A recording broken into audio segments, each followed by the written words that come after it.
David Licauco hindi na naitago pa ang tunay niyang nararamdaman, buong detalye alamin.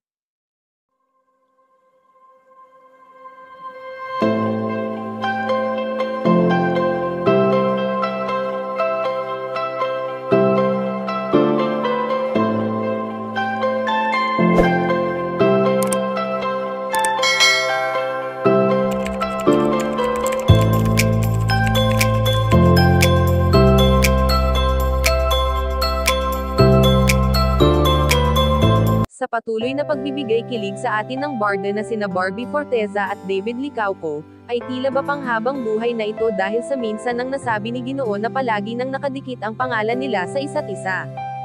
Bagamat hindi natin nakikitaan ng muling pagpasok ng dalawang magkatambal sa isang relasyon ay alam naman natin na masaya na sila ngayon sa kung ano ang kanilang tagumpay na tinatamasa.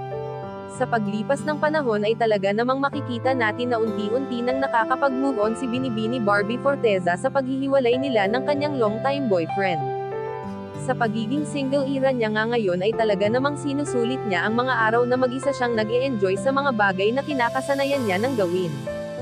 Subalit sa ngayon nga ay ayon sa aming impormasyon na nakalap na hindi na naitago pa ni David Licauco ang kanyang tunay na nararamdaman sa iisang babae lamang at ito ay walang iba kundi para sa kanyang Binibini.